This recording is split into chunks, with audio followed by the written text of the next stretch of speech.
time I took office, the cost of the wars in Iraq and Afghanistan approached $1 trillion. But we took office amid a crisis. I'm busy, and Nancy's busy with our mop cleaning up somebody else's mess. Secondly, the depth of the recession that Barack Obama inherited from George Bush was greater than I think many people, including myself and certainly the president, realized. Unemployment is still unappealingly, impossibly high and pains people. So let me start the discussion of government spending by setting the record straight. At the beginning of the last decade, the year 2000, America had a budget surplus of over $200 billion. By the time I took office, we had a one-year deficit of over $1 trillion. Even talking about that. My husband entered office when this country was on the brink of a depression. Unfortunately, because of some really smart decisions and quick decisions, we're not there yet. We're not even looking down that path.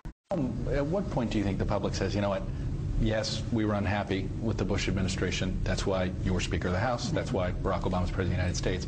So stop blaming the Bush administration. When you hear that, why do you hear this critique? Why do Democrats keep blaming the Bush administration when they go forward? I haven't heard that. So you think it's a favor? But when does that run out? When do you feel like that runs out with the public? Well, it runs out when the problems go away. And here's what the president inherited. He inherited a deficit when this president inherited from the Clinton administration 4 budgets that were either in surplus or in balance, and he turned it into a massive deficit.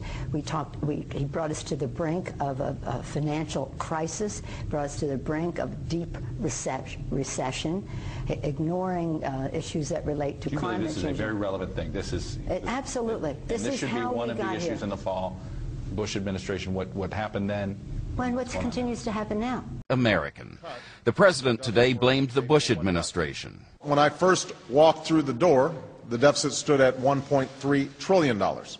We simply cannot continue to spend as if deficits don't have consequences. My assessment of not just the vote in Massachusetts, but the mood around the country. The same thing that swept Scott Brown into office swept me into office. People are angry and they're frustrated. Not just because of what's happened in the last year or 2 years, but what's happened over the last 8 years.